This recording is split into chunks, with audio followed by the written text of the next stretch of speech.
Yes hello बच्चों। सो बच्चों कैसे हैं आप लोग सब लोग? यस फाइन फाइन फाइन, मैं भी ठीक हूँ। तो हम ठीक है तभी तो यहाँ पर एक दूसरे के सामने हैं। सो अब जैसे कि आप लोगों का पिछला जो हमारा लेक्चर 3 हुआ था, जो हमने थर्ड वीडियो आपने देखा था, उसमें हम लोगों ने ट्रेडिंग अकाउंट का पूरा डिटेल्स कर निकाला था, जिसमें ट्रेडिंग अकाउंट की जितनी भी इंफॉर्मेशंस फाइनल अकाउंट के लिए रिक्वायर्ड है वो सब हम लोगों ने पिछले लेक्चर्स में आपको समझाया था। और पूरा फॉर्मेट जो होता है ट्रेडिंग अकाउंट का वो पूरा मैंने आपको डिटेल में एक एक करके कॉन्सेप्ट आपने देखा था। ओके, ये जो हम लोग ट्रेडिंग अकाउंट की डिटेलिंग कर रहे हैं, आज हम लोग प्रॉफिट एंड लॉस की डिटेलिंग करेंगे, बैलेंस शीट की पूरी डिटेल पढ़ेंगे हम लोग। इसके अलावा पार्टनर्स कैपिटल के बारे में भी आज मैं पूरा आपको फॉर्मेट बताने वाला हूं। तो ये सब जो हम लोग यहाँ पर अकाउंट सीख रहे हैं, यह सब ये जो हम लोग डिटेलिंग यहाँ पर कर रहे हैं हर एक टाइप्स के अकाउंट की, ये सब अकाउंट्स की डिटेलिंग करने की आवश्यकता क्या है? तो मेरे बच्चों, आप लोग फाइनल अकाउंट सीख रहे हो, इस बात को समझ लो कि आप इस पूरे 12th स्टैंडर्ड का एक सबसे बड़ा चैप्टर आप यहां पर सीख रहे हो। तो जब आप यहां पर एक सबसे बड़ा चैप्टर जिसमें सबसे ज्यादा मार्क्स आपको बोर्ड में मिलेगा, जब ऐसे चैप्टर को आप सीख रहे हो तो क्यों ना इसको पूरा डिटेल में सीखा जाए। और इसी चैप्टर के बेसिस पे जब आप आगे ग्रेजुएशंस करते हो, पोस्ट ग्रेजुएशंस करते हो, या आप में से कुछ लोग चार्टर्ड अकाउंटेंट के एंट्रेंस एग्जाम्स के लिए जाएंगे, या फिर जो भी कोर्सेज आप करोगे, उन सभी जगह पर ये सारे बेसिक कॉन्सेप्ट्स और ये सारे जो अकाउंटिंग हम लोग अभी सीख रहे हैं, इन सब का आपको वहां पर पूरा पूरा फायदा मिलेगा। ओके, तो ये अभी का भी फायदा है और आपके फ्यूचर में आपको जहां भी करियर बनाना है वहां पर भी आपको अकाउंट सब्जेक्ट मिलेगा, और उस सब्जेक्ट को प्रॉपर तरीके से कवर करने के लिए ये सारे अंडरस्टैंडिंग आपके लिए बहुत ही जरूरी है। ओके, तो आप इस वीडियो को भी पूरा ठीक से सही तरीके से एनालाइज कीजिए, इसको अच्छे से आप वॉच कीजिए, जिससे कि आज का भी पढ़ाया हुआ आपको पूरी तरह से समझ में आएगा। ओके, तो आज का हमारा जो सबसे पहला कॉन्सेप्ट जो है वो कॉन्सेप्ट है कि आज हम लोग डिटेल स्टडी करेंगे about profit and loss account की। Okay, so profit and loss account, पिछले वीडियो में हम लोगों ने जो स्टडी किया था वो स्टडी किसका किया था बच्चे लोग? ट्रेडिंग अकाउंट का किया था। ओके, अब जैसे कि मैंने आपको बताया कि अगर आपको फाइनल अकाउंट अगर प्रिपेयर करना है तो फाइनल अकाउंट के प्रिपरेशंस के लिए पहले ट्रेडिंग अकाउंट बनाना पड़ता है, फिर प्रॉफिट एंड लॉस अकाउंट हमको बनाना होता है, इसके बाद बैलेंस शीट बनाई जाती है, और इसके बाद में हमें ये पार्टनरशिप फाइनल अकाउंट है, इसलिए हमें जो भी पार्टनर्स कैपिटल होगा या पार्टनर्स करंट अकाउंट होगा उसको हमें प्रिपेयर करना होगा। तो पिछले वीडियो लेक्चर्स में हमारा सिर्फ ट्रेडिंग अकाउंट ये पार्ट पूरी तरह से हमने कवर किया था। आज के वीडियो लेक्चर में हम लोग सबसे पहले डिस्कशन करेंगे कि ये प्रॉफिट एंड लॉस अकाउंट क्या होता है। ये प्रॉफिट एंड लॉस अकाउंट को बनाने के लिए कौन कौन से ट्रांजैक्शंस, कौन से टाइप के एक्सपेंसेस, कौन से टाइप की इनकम इसमें रिकॉर्ड की जाती है, और प्रॉफिट एंड लॉस अकाउंट को बनाने के पीछे का हमारा मेन ऑब्जेक्टिव क्या होता है, इन सभी चीजों के बारे में हमको आज चर्चा करनी है। तो आज का जो लेक्चर है वो बहुत ही इंपॉर्टेंट है बच्चे लोग, जिससे कि आप लोग को फाइनल अकाउंट का एक सबसे इंपॉर्टेंट अकाउंट के बारे में हम डिस्कशन करने जा रहे हैं। ओके, तो आप लोग अपने नोटबुक, पेन सब रेडी रखिए, जिससे कि मैं जैसे जैसे आपको यहां पर समझाते जाऊंगा वैसे वैसे उन चीजों को आप अपने नोटबुक में रिकॉर्ड करते जाइएगा। ओके, तो मैं आशा करता हूं कि दैट आपका नोटबुक, पेन और आपके गवर्नमेंट की बुक, उसको नहीं भूलना है, वो आपको अभी एक साथ रखना है। और अब हम लोग स्टार्ट करेंगे कि किस तरह से प्रॉफिट एंड लॉस अकाउंट बनता है और कौन कौन से आइटम्स प्रॉफिट एंड लॉस के डेबिट साइड में और क्रेडिट साइड में रिकॉर्ड किए जाते हैं। ओके, तो हम लोग प्रॉफिट एंड लॉस की डिटेलिंग करने में सबसे पहले हम समझते हैं कि प्रॉफिट एंड लॉस अकाउंट ये कौन से टाइप का अकाउंट है। जब किसी अकाउंट का आपको टाइप पता चल जाए तो उस अकाउंट को समझने में आपको बहुत आसानी होती है, हाँ या ना? जैसे कि हमने कल के लेक्चर में ट्रेडिंग अकाउंट पढ़ा था बच्चे लोग।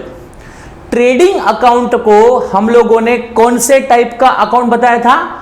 Yes, you are correct, nominal account बताया था।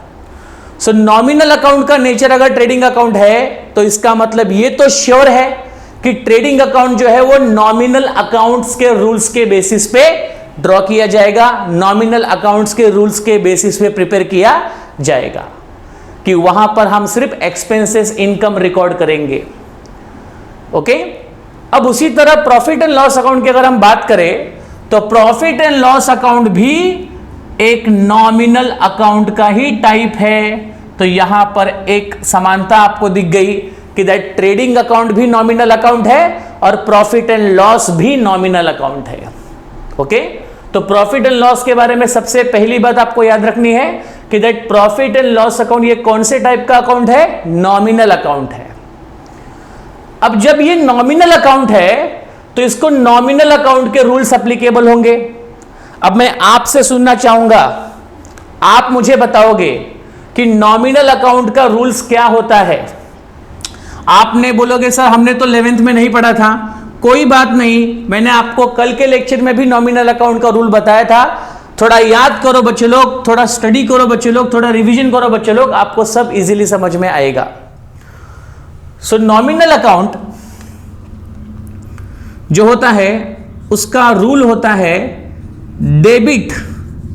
जैसे कि हर अकाउंट के दो एस्पेक्ट होते हैं, एक डेबिट एस्पेक्ट होता है और एक क्रेडिट एस्पेक्ट होता है। ओके, सो डेबिट साइड का रूल है that debit all expenses and losses. Nominal account का रूल मैं आपको समझा रहा हूं, ऑलरेडी मैंने कल भी आपको यह रूल बताया था। रूल क्या है? Debit all expenses and losses, credit all income and gains. बच्चों लोग याद रखो, ये रूल्स आपको समझने के लिए बहुत इंपॉर्टेंट है। इसी के बेसिस पे आप यहां पर हर एक अकाउंट को इजीली समझ पाओगे। Okay, so nominal account debit all expenses and losses, credit all income and gains. तो यहां पर भी प्रॉफिट एंड लॉस अकाउंट को जब हम प्रिपेयर करेंगे तो उसके डेबिट साइड में हम एक्सपेंसेस लॉसेस रिकॉर्ड करेंगे और क्रेडिट साइड में इनकम और गेन्स जैसे आइटम्स को रिकॉर्ड किया जाएगा। ओके, चलो, तो ये तो पहली बात सर हमको समझ में आ गई कि that profit and loss account ये नॉमिनल अकाउंट है। सो उसके डेबिट साइड में ऑल एक्सपेंसेस एंड लॉसेस और क्रेडिट साइड में all income and gains. Okay, चलो, तो ये बेसिक फंडे आपको बच्चों समझ में आ गए, हो गया। ओके, अब इसके बाद और आगे बढ़ते हैं कि प्रॉफिट एंड लॉस अकाउंट को प्रिपेयर कैसे किया जाएगा। How to prepare profit and loss account and what are the items are going to record in the profit and loss account. वो कौन कौन से ट्रांजैक्शन है, वो कौन कौन से खर्चे हैं, वो कौन सी इनकम है जिसको प्रॉफिट एंड लॉस अकाउंट में रिकॉर्ड किया जाएगा। अगर आपको याद आ रहा होगा तो मैंने आपको ट्रेडिंग अकाउंट में जब एक्सपेंसेस को रिकॉर्ड करवाया था तब मैंने आपको समझाया था कि ट्रेडिंग अकाउंट के डेबिट साइड में जो एक्सपेंसेस आप रिकॉर्ड करते हो, क्या कोई बता सकता है कि वो कौन सा एक्सपेंसेस आपने रिकॉर्ड किया था? यस, हमने जो पिछले लेक्चर में देखा था कि ट्रेडिंग अकाउंट के डेबिट साइड में जो भी एक्सपेंसेस आपने रिकॉर्ड किया था वो सारे एक्सपेंसेस डायरेक्ट एक्सपेंसेस थे। ओके, डायरेक्ट एक्सपेंसेस का मतलब मैंने आपको बताया था कि दैट डायरेक्ट एक्सपेंसेस मतलब वो सारे एक्सपेंसेस जो एक्सपेंसेस किसी भी गुड्स के प्रोडक्शन से डायरेक्टली रिलेटेड है, या जो एक्सपेंसेस फैक्ट्री में प्रोडक्शन की प्रक्रिया के दौरान किए जाते हैं, जो एक्सपेंसेस किसी भी रॉ मटेरियल से लेकर के उसको फिनिश गुड्स में कन्वर्ट करने तक किए जाते हैं, वो सारे हमारे क्या होते हैं? डायरेक्ट एक्सपेंसेस है, क्योंकि वो सारे एक्सपेंसेस किसी प्रोडक्ट से जुड़े हुए हैं। मैंने कहीं मार्केटिंग एक्सपेंसेस लिया क्या? नहीं लिया। मैंने कहीं पर एडवर्टाइजमेंट का खर्चा कंसीडर किया क्या? नहीं किया। तो मैंने ऐसा कोई खर्चा कल कंसीडर नहीं किया था ट्रेडिंग अकाउंट में जो खर्चे प्रोडक्शन से रिलेटेड नहीं थे। हमने वही सारे एक्सपेंसेस को ट्रेडिंग के डेबिट में रिकॉर्ड किया था which are production in nature and the expenses which are incurred in the factory only. Okay, तो वो सारे एक्सपेंसेस कौन से थे? डायरेक्ट। अब यहां पर जब हम प्रॉफिट एंड लॉस अकाउंट की बात करेंगे तो प्रॉफिट एंड लॉस अकाउंट को प्रिपेयर करते समय हमें याद रखना है कि प्रॉफिट एंड लॉस अकाउंट का प्रिपरेशन में अगेन इसका कॉलम जो होगा वो लगभग आपके ट्रेडिंग अकाउंट जैसा ही है, पूरा का पूरा। इसकी भी दो साइड होंगी, left hand side, right hand side. So profit and loss account हम प्रिपेयर कर रहे हैं। आप लोग भी अपने नोटबुक में कॉलम बनाते रहिए, जिससे कि कॉलम बनाने में आपका समय फिर से वेस्ट ना हो। और बच्चों लोग, कितनी अच्छी बात है ना कि आप लोग के पास ये सारा वीडियो रिकॉर्डेड फॉर्म में है।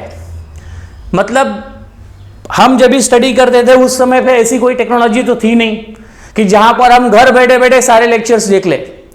ना तो ट्रैफिक का टेंशन, ना तो जाने का टेंशन, कपड़े पहनने का दिक्कत, कुछ भी प्रॉब्लम नहीं।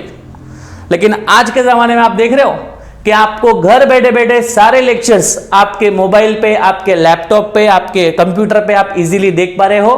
और एक बार नहीं समझा, 2 बार देखिए, 3 बार देखिए, 10 बार देखिए, क्योंकि ये आपके पास एक रिकॉर्डेड फॉर्म में है। ओके, तो इसका पूरा फायदा आप बच्चे उठा सकते हो और आप इसको अपने कन्वीनियंट टाइम पर देख सकते हो। ये सबसे अच्छी बात है। नहीं तो क्लासेस में कैसा है कि आपको यही टाइमिंग से ये टाइमिंग जाना है, प्रोसीजर होगा, जाने में समय होगा, आने में समय होगा, बहुत से प्रॉब्लम्स होंगे। लेकिन इस टेक्नोलॉजी के माध्यम से आप पूरा फायदा अपने घर पर बैठकर ले सकते हो। ओके, तो आओ देखें, हम पूरी कोशिश कर रहे हैं कि आपको हमारे लेक्चर से पूरा बेनिफिट मिले, कि आप लोग अपने डिजायर परसेंटेज अकाउंट्स में स्कोर कर सको और ऑल ओवर 12th स्टैंडर्ड में आप एक अच्छे मार्क्स ला सको। तो ध्यान दीजिएगा, प्रॉफिट एंड लॉस अकाउंट में डेबिट साइड में अगेन यहां पर आप कल की तरह लिख सकते हो अमाउंट। अगेन अमाउंट हम लोग किस में रिकॉर्ड करेंगे? रुपीज में, क्योंकि हम इंडिया में अकाउंट सॉल्व कर रहे हैं। और यहां पर हम क्या लिखते हैं? पर्टिकुलर, जिसमें हम सारे ट्रांजैक्शंस की डिटेल्स को यहां पर लिखेंगे। पर्टिकुलर, कोई भी डाउट, कोई भी समस्या है, आप बेझिझक पूछ सकते हैं। आपको कोई भी प्रॉब्लम रिलेटेड टू आपके सब्जेक्ट से है, आप उसको बिंदास पूछिए। आपका अधिकार है पूछना और आप अपने अधिकार को पूरी तरह से यूज करें। सो प्रॉफिट एंड लॉस अकाउंट और ट्रेडिंग अकाउंट का पूरा कॉलम सेम है, आपको कोई चीज याद रखने की जरूरत नहीं है।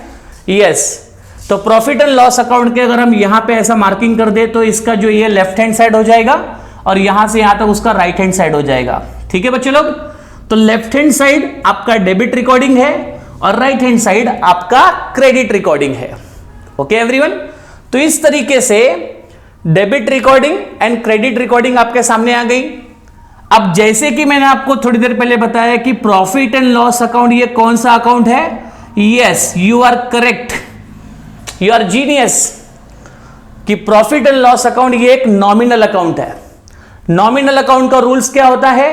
Debit all expenses and losses, credit all income and gains. Debit side में सारे एक्सपेंसेस लॉसेस रिकॉर्ड करो, क्रेडिट साइड में सारे इनकम और गेन रिकॉर्ड करो। आपका अकाउंट्स मजबूत नहीं करा दिया तो फिर बोलना।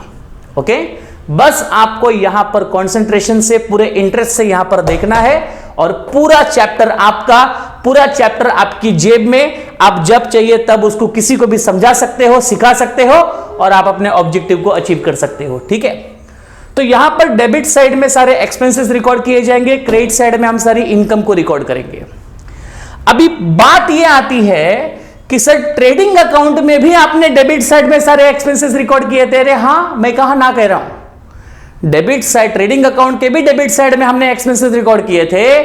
प्रॉफिट एंड लॉस अकाउंट के भी डेबिट साइड में हम एक्सपेंसेस ही रिकॉर्ड करेंगे, लेकिन कुछ तो फर्क होगा सर, जरूर, ऑफ कोर्स। और उसी फर्क को अब मैं आपको समझाऊंगा कि बिजनेस में, अब जरा यहां पर ध्यान दीजिएगा सब लोग, बिजनेस में जो एक्सपेंसेस होते हैं, बिजनेस में जो टोटल एक्सपेंसेस होते हैं, जो टोटल खर्चे होते हैं, बिना खर्च किए बिजनेस होता है क्या? बिल्कुल नहीं। आपको खर्च तो करना ही होगा, क्योंकि जब तक खर्च नहीं करोगे तब तक इनकम नहीं आएगी, तब तक कमाई नहीं आएगी, तब तक पैसा नहीं आएगा। तो पैसा जाएगा तो पैसा आएगा। तो बिजनेस में एक एक्सपेंसेस तो करने ही होंगे। अभी बिजनेस में जो एक्सपेंसेस है वो आप यहां के लिए समझ के रखिए कि दैट एक्सपेंसेस यहां पर टू टाइप के होंगे। एक होगा आपका डायरेक्ट एक्सपेंसेस और दूसरा आपका होगा इनडायरेक्ट एक्सपेंसेस। लो यहां पर वो बात आ गई। सो एक क्या है बच्चे लोग, डायरेक्ट एक्सपेंसेस और दूसरा क्या है, इनडायरेक्ट एक्सपेंसेस। डायरेक्ट एक्सपेंसेस के बारे में कुछ आपको याद आ रहा होगा? यस, आपको याद आना ही चाहिए, क्योंकि डायरेक्ट एक्सपेंसेस में मैंने आपको समझाया था कि यहां पर हम लोग कौन से एक्सपेंसेस कंसीडर करते हैं, कौन से एक्सपेंसेस को हम डायरेक्ट एक्सपेंसेस कहेंगे। तो जो एक्सपेंसेस रिलेटेड होते हैं, कम ऑन, डायरेक्ट एक्सपेंसेस मतलब जो एक्सपेंसेस रिलेटेड होते हैं किस चीजों से, related to production, okay, related to factory, okay. तो जो भी एक्सपेंसेस प्रोडक्शन से रिलेटेड है, जो भी एक्सपेंसेस आपके फैक्ट्री से संबंधित है, सारे खर्चों की लिस्ट मैंने आपको दे रखी है। आपके टेक्स्ट बुक में सारी लिस्ट पड़ी हुई है, आप वहां से एक बार उसको देख सकते हैं। तो प्रोडक्शन और फैक्ट्री से रिलेटेड जो भी एक्सपेंसेस हैं, वो सारे एक्सपेंसेस आपके कौन से एक्सपेंसेस है बच्चे लोग, डायरेक्ट एक्सपेंसेस है, ओके, ठीक है। तो सर यहां पर सिंपल सी बात अगर और समझाई जाए और सिंपलाइज को अगर किया जाए और सिंपल तरीके से अगर मैं आपको समझाऊं, तो जो भी एक्सपेंसेस आपने रॉ मटेरियल को, कच्चे माल को खरीदने से लेकर के, रॉ मटेरियल को परचेस करने से लेकर के उसको फिनिश गुड्स में कन्वर्ट करने तक, रॉ मटेरियल को परचेस करने से लेकर के उसको फिनिश गुड्स में कन्वर्ट करने तक आपने जो भी एक्सपेंसेस किए हैं, वो सारे एक्सपेंसेस आपके कौन से एक्सपेंसेस है बच्चे लोग, डायरेक्ट एक्सपेंसेस है। Is that clear everyone? अब हम बात करेंगे इनडायरेक्ट एक्सपेंसेस की, कि ये इनडायरेक्ट एक्सपेंसेस क्या होते हैं। यस एवरीवन, कॉन्सेंट्रेट है।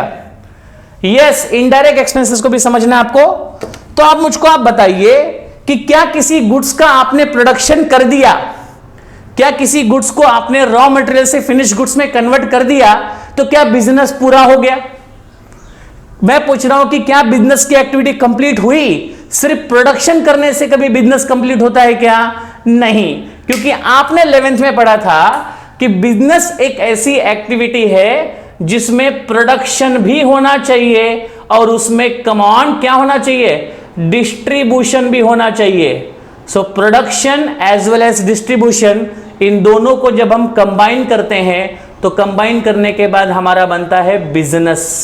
कंबाइन करने से हमारी क्या कंप्लीट होती है, बिजनेस एक्टिविटी कंप्लीट होती है। सिर्फ प्रोडक्शन करने से कोई प्रॉफिट नहीं मिलता। तो प्रोडक्शन के बाद अगला स्टेप कौन सा है बच्चे लोग, डिस्ट्रीब्यूशन का है। तो प्रोडक्शन से रिलेटेड एक्सपेंसेस तो आपने रिकॉर्ड कर लिए, जिसके लिए ट्रेडिंग अकाउंट नाम का स्पेशल अकाउंट आपने प्रिपेयर कर लिया है। अब हम जितने भी एक्सपेंसेस डिस्ट्रीब्यूशन से रिलेटेड होंगे, यहां पर ध्यान दीजिए। तो इनडायरेक्ट एक्सपेंसेस के बारे में आपको क्या कहूंगा कि दैट इनडायरेक्ट एक्सपेंसेस मतलब वो सारे एक्सपेंसेस जिस एक्सपेंसेस का रिलेशन, अगेन ये एक्सपेंसेस वो है which are related to, please concentrate properly है बच्चे लोग। तो इनडायरेक्ट एक्सपेंसेस मतलब वो एक्सपेंसेस जो एक्सपेंसेस रिलेटेड होते हैं ऑफिस एंड एडमिनिस्ट्रेशन से, मतलब आपके बिजनेस का ऑफिस, आपके बिजनेस के जो भी मैनेजमेंट एक्सपेंसेस है। एडमिनिस्ट्रेशन का मतलब क्या होता है, तुम्हारे बिजनेस के मैनेजमेंट का खर्चा, तुम्हारे बिजनेस में जो भी व्यवस्थापन होती है उस व्यवस्थापन के खर्चे को हम लोग क्या बोलेंगे, एडमिनिस्ट्रेशन। अभी ऑफिस एंड एडमिनिस्ट्रेशन में कौन कौन से एक्सपेंसेस होंगे, जरा आप सोचकर बताइए कि अगर आपका बिजनेस में ऑफिस है तो वहां पर आप कौन से एक्सपेंसेस करते हो। सिंपल सी बात है कि आपका ऑफिस किसी प्लेस पे होगा, आपका ऑफिस किसी प्रीमाइसेस में होगा, तो वहां का आपको रेंट पे करना होगा, करेक्ट। उसके साथ साथ ऑफिस में अगर आपने किसी स्टाफ को अपॉइंट किया है तो उस स्टाफ को आपको फिक्स सैलरी पे करनी होगी। इसके अलावा अगर वहां पे किसी को क्लीनिंग काम करने के लिए रखा गया है, स्वच्छता अभियान को पूरा करने के लिए रखा गया है, तो वहां पर आपको एक क्लीनर रखना होगा। इसके अलावा जो स्टेशनरी आइटम होते हैं, इसके अलावा और भी छोटे मोटे जो इक्विपमेंट्स है वो आपको ऑफिस में मेंटेन करके रखना पड़ता है। उसके लिए जो भी एक्सपेंसेस आपने पेड किया है वो सारा का सारा एक्सपेंसेस क्या कहलाएगा? इनडायरेक्ट। क्योंकि इनडायरेक्ट इसलिए क्योंकि इसमें हम जो एक्सपेंसेस ले रहे हैं वो प्रोडक्शन से संबंधित नहीं है। प्रोडक्शन से संबंधित कौन से एक्सपेंसेस हैं? डायरेक्ट। और जो एक्सपेंसेस प्रोडक्शन से बिल्कुल रिलेटेड नहीं है वो कौन से हैं? इनडायरेक्ट, क्योंकि वो प्रोडक्शन से जुड़े हुए नहीं है, लेकिन कहीं ना कहीं उस एक्सपेंसेस को भी प्रोडक्ट की कॉस्ट में ऐड किया जाएगा। इस बात को मैं और भी डिटेल में आपको बाद में समझाऊंगा, बट फिलहाल आप समझिए कि दैट इनडायरेक्ट एक्सपेंसेस में क्या आता है। तो पहला आता है ऑफिस एंड एडमिनिस्ट्रेशन एक्सपेंसेस। इसके अलावा और भी एक्सपेंसेस आते हैं which are related to selling and distribution. बच्चे लोग, गुड्स को सिर्फ बनाना नहीं है, गुड्स को बेचना भी है। तो जो एक्सपेंसेस आपने सेलिंग डिस्ट्रीब्यूशन से रिलेटेड किए, फॉर एग्जांपल आपका मार्केट में प्रोडक्ट आ गया, आपका मार्केट में प्रोडक्ट आया है सेलिंग के लिए, क्या इस बात का पता कस्टमर को सपने में होगा? क्या कस्टमर इसका अंदाजा लगाएगा? नहीं। तो यहां पर आपने जो प्रोडक्ट सेल करना है या आपने जो प्रोडक्ट डिस्ट्रीब्यूट करना है उसके लिए आपको आपके प्रोडक्ट की एक अच्छी एडवर्टाइजमेंट करनी होगी, आपको आपके प्रोडक्ट की ब्रांडिंग करनी होगी, मार्केटिंग करनी होगी, और इसके अलावा और भी वो सारे एक्टिविटी फंक्शन आपको प्ले करने होंगे जिसकी मदद से कंज्यूमर आपके प्रोडक्ट के प्रति अट्रैक्ट होगा। ओके, तो वो सारे एक्सपेंसेस, जो एक्सपेंसेस आपके सेल्स को बढ़ाने में हेल्प करते हैं, जो एक्सपेंसेस आपके प्रोडक्ट के सेल्स को प्रमोट करते हैं, उन सभी एक्सपेंसेस भी आपके बिजनेस में होना जरूरी है। क्योंकि सेल्स अगर प्रमोट ही नहीं होगा, एडवर्टाइजमेंट ही नहीं होगी, तो इसका मतलब आपका प्रोडक्ट मार्केट में ज्यादा बिकने वाला नहीं है। तो यहां पर सेकेंड टाइप का जो एक्सपेंसेस मैंने यहां पर कंसीडर किया वो कौन सा है? सेलिंग एंड डिस्ट्रीब्यूशन का एक्सपेंसेस। इसके बाद नेक्स्ट टाइप के जो एक्सपेंसेस है उनको हम लोग कहेंगे फाइनेंशियल चार्जेस। कम ऑन, क्या कहेंगे? फाइनेंशियल चार्जेस कहेंगे।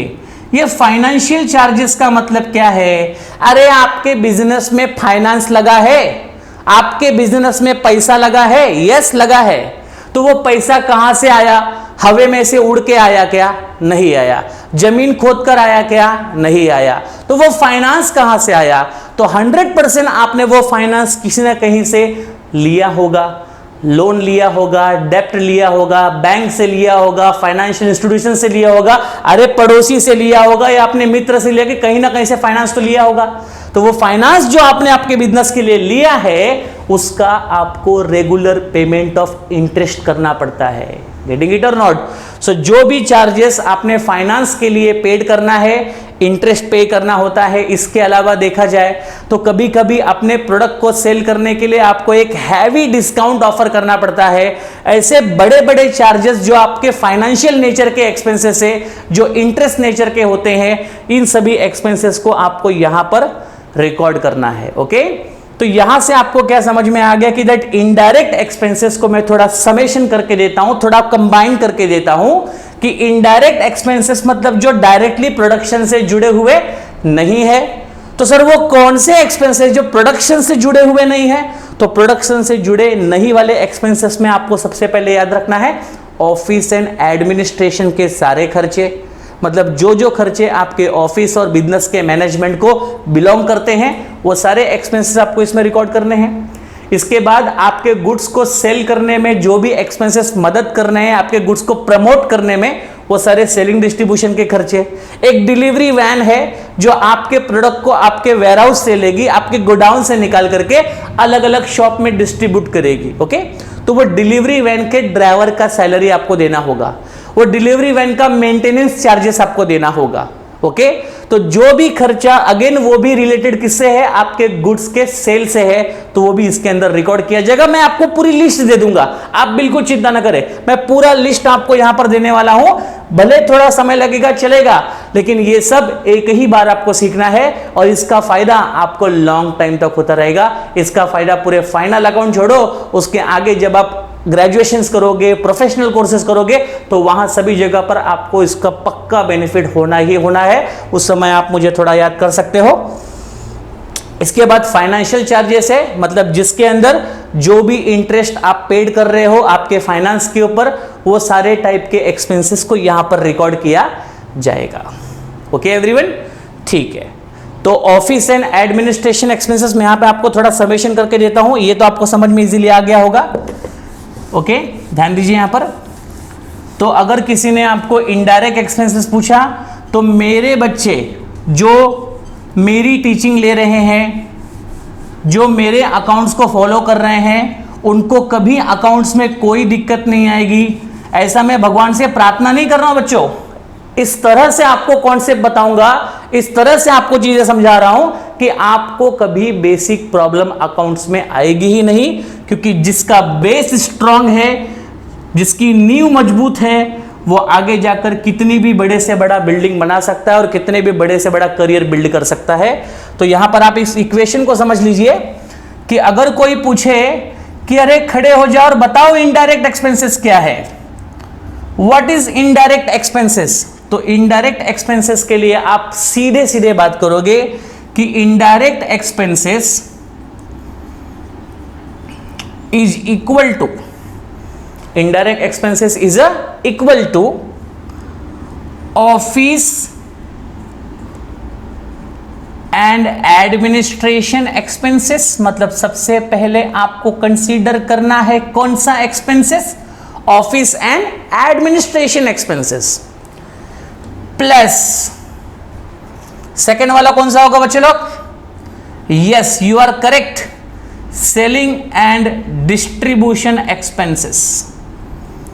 तो आपके गुड्स के सेल से और डिस्ट्रीब्यूशन से जुड़ा हुआ खर्चा भी आप यहां पर कंसीडर करोगे। And the last one that you need to remember is called as all the financial charges. तो जो भी financial charges in the form of interest आपका बिजनेस पे कर रहा है, उसको यहां पर कंसीडर किया जाएगा। Is that clear? So indirect expenses का इक्वेशन आपको याद रखना है कि that indirect expenses is equal to office and administration expenses plus selling and distribution expenses plus financial charges. इसमें दो चीजें आप याद रखिएगा, एक आपको याद रखना है इंटरेस्ट जो आप अपने लोन पर या किसी भी फाइनेंस जो आपने बोरो किया है उस पर आप पे करोगे, और दूसरा आपको अगर हैवी बैड डेट होता है, हैवी बैड डेट मतलब बड़ा सा नुकसान आपको हो गया, ओके, तो वो भी इसके अंदर कंसीडर किया जाएगा, क्योंकि ये भी एक प्रकार का लॉस है, एक प्रकार का बहुत बड़ा एक्सपेंसेस है। याद रहे हैवी बैड डेट मतलब एक बहुत बड़ा लॉस होता है, छोटा मोटा बैड डेट हो गया तो that will be considered in selling and distribution expenses, लेकिन कोई बड़े अमाउंट का अगर बैड डेट है तो उसके लिए हमको फाइनेंशियल चार्जेस में आना होगा। Is that clear? ठीक है, तो यहां पर ये तीन बातें आपको याद रखनी है। इन्हीं तीनों को अगर हम कंबाइन करें तो हमें मिलेगा क्या, इनडायरेक्ट एक्सपेंसेस। ओके, तो ये तो हो गया इनडायरेक्ट एक्सपेंसेस। तो आओ अभी हम लोग यहां पर क्लियर कर ले कि प्रॉफिट एंड लॉस के डेबिट साइड में कौन कौन से आइटम आएंगे। ओके स्टूडेंट, सो अभी देखते हैं हम लोग कि प्रॉफिट एंड लॉस के डेबिट साइड में क्या क्या आता है। करेक्ट है ना? यस, तो इसमें जो भी एक्सपेंसेस यहां पर आने वाले हैं प्रॉफिट एंड लॉस के डेबिट साइड में, वो एक्सपेंसेस या तो आपके ऑफिस एंड एडमिनिस्ट्रेशन से रिलेटेड होंगे, या तो फिर आप लोगों के we can say selling and distribution से रिलेटेड हो सकते हैं, और या तो फिर फाइनेंशियल चार्जेस से रिलेटेड हो सकते हैं। करेक्ट है ना? तो यहां पर हम देखेंगे कि one by one what are the expenses are in the debit side and what are the indirect income on the credit side. कि डेबिट साइड में जितने भी एक्सपेंसेस यहां पर हम रिकॉर्ड करेंगे वो सारे एक्सपेंसेस आपके इनडायरेक्ट नेचर के होंगे, और क्रेडिट साइड में जो भी इनकम आप रिकॉर्ड करोगे वो सारे इनकम आपके इनडायरेक्ट नेचर की इनकम होगी। करेक्ट है यहां तक? यस, ठीक है। तो लेट्स स्टार्ट नाउ, शुरू करते हैं इसको भी हम लोग। और आप लोग क्या कीजिए, आपके टेक्स्ट बुक के पेज नंबर 17 पे आ जाइए। ठीक है? यस, पेज नंबर 17 पे आपको पूरा परफॉर्मा दिया गया है, और इस परफॉर्मा को जितना बेटर तरीके से आप समझ लोगे, ये सिर्फ वन टाइम काम है। एक बार आपने देख लिया कि डेबिट साइड में क्या क्या आएगा, क्रेडिट साइड में क्या क्या आएगा ना बच्चों, तो इसके बाद ऑटोमेटिकली आप इजीली फाइनल अकाउंट के आइटम को क्लासिफाई कर सकते हो in trading account, in profit and loss account. Correct है ना? Okay, so let's start now. तो डेबिट साइड में यहाँ पर है, अगर पॉसिबल है तो आप अगर साथ में लिखते भी रहेंगे तो भी बेटर रहेगा, क्योंकि जितना बेटर तरीके से आप लिखेंगे उतना आपको ये सारी चीजें प्रॉपर तरीके से रिमेंबर रहेंगी, ठीक है ना। Okay, so let's start now. तो आपका यहाँ पर फर्स्ट आइटम जो दिया है आपको वहां पे फॉर्मेट में, वो है 2 सैलरीज, करेक्ट है। So the first item is salaries. Salaries का मतलब आपको ऑलरेडी पता है कि नॉर्मली जो ऑफिस में स्टाफ काम करता है या जो भी ऑफिसर्स यहाँ पर बिजनेस में काम कर रहे होंगे, पार्टनरशिप में काम कर रहे होंगे, उनको जो हम लोग मंथली बेसिस पे पेमेंट देते हैं, that payment is called as a salary. तो again this is not related to production, this is not related to direct expenses, so it is consider as a indirect expenses. तो इसका जो भी amount होगा that should be written here, correct है। तो ये हुआ आपका सैलरी। सैलरी के बाद में आपका जो सेकेंड आइटम है सैलरी एंड वेजेस। यस बच्चों ध्यान से देखना, तो सेकेंड आपका है सैलरी एंड वेजेस, ठीक है, सैलरी एंड वेजेस। इसमें बच्चों ना एक बात याद रखना कि कभी कभी आपको प्रॉब्लम में, मतलब क्वेश्चन जो फाइनल अकाउंट का आपको आएगा, उस फाइनल अकाउंट के क्वेश्चंस में आप लोगों को ऐसा पूछता है सैलरी एंड वेजेस कभी होता है स्टार्टिंग में, या तो कभी कभी होता है वेजेस एंड सैलरी, करेक्ट है। तो salary and wages, wages and salary, जब ऐसे 2 अलग अलग आइटम्स आएंगे तो लोग कंफ्यूज हो जाते हैं कि यार इसमें तो सैलरी भी है, इसमें तो वेजेस भी है, तो इसको ट्रेडिंग में ले जाएं या इसको प्रॉफिट एंड लॉस के डेबिट में ले जाए, ये डायरेक्ट एक्सपेंसेस है कि ये इनडायरेक्ट एक्सपेंसेस है, करेक्ट है। तो ऐसे केसेस में आपको नॉर्मली इस बात का ध्यान रखना है कि जो पहला वर्ड होगा, whichever the first word, according to that you need to classify it. जैसे यहां पर आपका फर्स्ट वर्ड क्या है, सैलरी है, तो you have to consider the salary only, correct है। लेकिन अगर फर्स्ट वर्ड अगर वेजेस होगा तो you have to consider the wages, और वेजेस अगर फर्स्ट वर्ड है, जैसे वेजेस एंड सैलरी आया, तो वेजेस एंड सैलरी वाला आइटम कहां जाएगा, ट्रेडिंग के डेबिट साइड। लेकिन सैलरी एंड वेजेस अगर आया तो that will be recorded on profit and loss के किधर, डेबिट साइड, करेक्ट है यहां तक। यस, ठीक है। तो again this is a indirect expenses. Next आपका आइटम आपको दिया है that is rent and rates. Yes, rent and rates, तो जो भी रेंट आप लोग पे करोगे आपके ऑफिस का, आपके वेयर हाउस का, या जो भी आपके यहां पर एडमिन से रिलेटेड प्रीमाइसेस है, तो उनके जो भी आप मंथली रेंट पे करते हो वो एक्सपेंसेस को आप यहां पे रिकॉर्ड करना है। अगेन प्रॉब्लम में जब सिर्फ रेंट दिया है तो सर कैसे पता चलेगा कि ये रेंट ऑफिस का है, या कैसे पता चलेगा ये रेंट फैक्ट्री का है। तो मेरे बच्चों इस बात को आप ध्यान में रखना कि यहां पर जो रेंट आपको दिया है, उस रेंट के पहले अगर समझो ये रेंट अगर फैक्ट्री का होता, या इस रेंट का रिलेशन अगर कहीं प्रोडक्शन से होता, तो ऑफ कोर्स उसके पहले यहां पर फैक्ट्री या फिर प्रोडक्शन जैसे वर्ड लिखे होते, करेक्ट है। बट यहां पर कोई वर्ड नहीं मेंशन किया गया है, सिर्फ मेंशन किया गया है रेंट। तो ऐसे केसेस में आपको अजम्पशन रखना है कि if only the rent is given, so that will be transfer to profit and loss account debit side. लेकिन अगर फैक्ट्री रेंट दिया है या प्रोडक्शन से रिलेटेड कोई भी ऐसा वर्ड वहां पर यूज किया है, तो that will be recorded on trading के डेबिट साइड में, करेक्ट है। तो अगर नॉर्मली आपको सिर्फ रेंट दिया है तो इट विल बी एज्यूम कि ये रेंट किसका होगा, ऑफिस का होगा। फैक्ट्री वर्ड अगर लिखा होगा तो ही आप उसको मानोगे direct expenses, and then only it will be transfer to trading account debit side, okay, ठीक है। नेक्स्ट आपका यहां पर आपको दिया है insurance. Yes, insurance, again insurance सिर्फ लिखा हुआ है, उसके नाम के आगे कोई फैक्ट्री या कोई प्रोडक्शन से रिलेटेड कुछ वर्ड नहीं लिखा गया है। So again you need to assume that कि अगर सिर्फ इंश्योरेंस लिखा है तो इट विल बी एज्यूम कि ये आपका ऑफिस रिलेटेड एक्सपेंसेस है, ठीक है ना, ये आपका इनडायरेक्ट एक्सपेंसेस ही कंसिडर किया जाएगा। क्योंकि अगर कोई डायरेक्ट एक्सपेंसेस है ना, तो डायरेक्ट एक्सपेंसेस को क्लियरली मेंशन किया जाता है कि वो डायरेक्ट है, कि वो प्रोडक्शन से रिलेटेड है।